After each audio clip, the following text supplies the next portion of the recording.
As একজন শহীদের কথা বলবো। সকাল থেকেই মায়ের মন ছটফট করছিল। বেলা বাড়ার সাথে সাথে মায়ের অস্থিরতা আরও বাড়তে থাকে। জীবিকার টানে শহরে অবস্থান করা সন্তানের হঠাৎ অমঙ্গল চিন্তায় মায়ের মন আর মানছিল না। তাই ছেলেকে সাবধান করতে ফোন করেন গ্রামের বাড়িতে থাকা মা মোমেনা বেগম। ফোন করেই বিচলিত মা জানতে চান, বাবা তুমি এখন কোথায়? মায়ের কণ্ঠে উদ্বেগ বুঝতে পেরে ছেলে মিথ্যে করে জানায়, মা আছি, বাসায় আছি, তুমি কোনো চিন্তা করো না। মোমেনা বেগম ছেলের কথায় বিশ্বাস করে তাকে সতর্ক করে বলেন, বাবা আজ তুমি কোথাও বের হবে না, আমার মন কু ডাক ডাকে, তোমার বড় বিপদ হবে। আমি কোথাও বের হব না মা। ছেলের এমন মিথ্যা আশ্বাস ছিল মোমেনা বেগমের সাথে। তার নারী ছেঁড়া ধন, বুকের মানিক, জাকির হোসেনের শেষ কথা। ঠিক তখনই ফোনের অপর পাশে থাকা উদ্বিগ্ন মা গুলির শব্দ শুনতে পান। সে গুলির শব্দ শুনে মায়ের বুক ধক করে ওঠে। মুহূর্তেই ফোনের অপর প্রান্তের কণ্ঠ থেমে যায়। মা বুঝে ফেলেন সব। জাকির আর কোনো সাড়া দিতে পারেনি।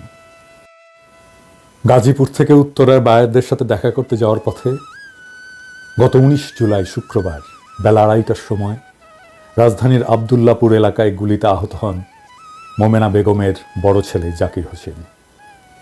চিকিৎসাধীন অবস্থায় প্রায় 14 ঘন্টা পর হাসপাতালে তার মৃত্যু হয়। জাকির হোসেন গাজীপুর জেলার কাপাসিয়া উপজেলার বারিসাব ইউনিয়নের চর দুর্লভখা গ্রামের দরিদ্র কৃষক মোহাম্মদ আব্দুস সামাদের বড় ছেলে। এই পরিবারের একমাত্র উপার্জনক্ষম ব্যক্তি ছিলেন জাকির। তাকে হারিয়ে পরিবারের সামনে এখন অনিশ্চিত ভবিষ্যৎ।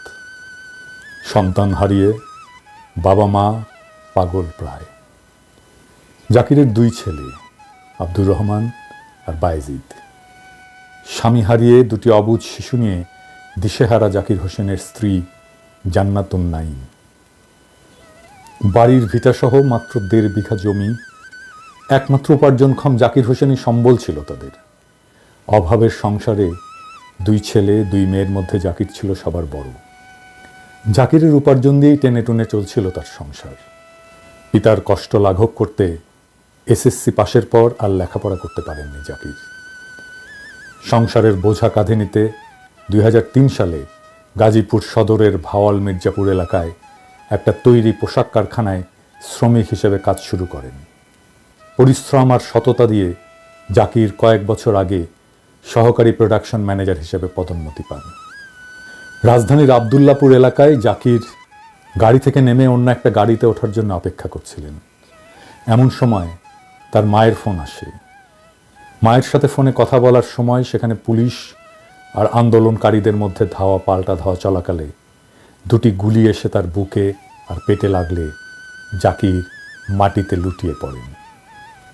আশেপাশের মানুষ তাকে উদ্ধার করে উত্তরার বাংলাদেশ আধুনিক মেডিকেল কলেজ হাসপাতালে নিয়ে গেলে আশঙ্কাজনক অবস্থা দেখে কর্তব্যরত চিকিৎসক তাকে ঢাকা মেডিকেল কলেজ হাসপাতালে রেফার করেন। খবর পেয়ে স্বজনরা তাকে দ্রুত সেখানে নিয়ে গেলে চিকিৎসাধীন অবস্থায় প্রায় 14 ঘন্টা পর শনিবার ভোর 4টার সময় তার মৃত্যু হয়। অল্প বয়সেই স্বামীকে হারানোর দুর্ভাগ্যে দিশেহারা স্ত্রী জান্নাতুন নাইম। ছেলেদের নিয়ে কিভাবে সংসার চালাবেন, কিভাবে বাচ্চাদের বড় করে তুলবেন, ভবিষ্যৎ কি হবে, এসব চিন্তায় কোনো কুল কিনারা পাচ্ছেন না তিনিও। সালাউদ্দিন সাহেব, ইমোশনাল কথাবার্তা বলে জাকিরের লাভ নাই। লাভ আপনার মতো শকুনদের, যারা জাকিরের রক্তের উপর দিয়ে ক্ষমতার মসনদে বসেন। কোনো ত্যাগ নাই, কোনো যন্ত্রণা নাই, শুধুই উপভোগ। ক্ষমতা, অর্থ, বিত্ত, সম্পদ, সম্মান, সবকিছু। জাকিরের 2 ছেলে কিভাবে বড় হবে, তার স্ত্রী কিভাবে জীবন চালাবে। এই পিনাকি এক কাপড়ে দেশ ছাড়ছে, সব হারাইছে। 55 বছর বয়সে 400 ইউরোর রিফিউজি ভাতায় জীবন চালাইছে। সুপারমার্কেটের নেয়ার এক্সপায়ারি খাবার খেয়ে বাইচে থাকছে। বুকের ভেতরে শুধু আগুন জ্বালায় রাখছিলাম, হাসিনারে জয় বাংলা করে দেব। ওই আগুন কিন্তু এখনো নেভে নাই। ওই আগুন নিয়ে খেলেন না, সাবধান, ওই অহংকারের মসনদ জ্বালায় দেব, সারখার কইরা দেব। সরি বলার টাইম পাইবেন না সালাউদ্দিন সাহেব।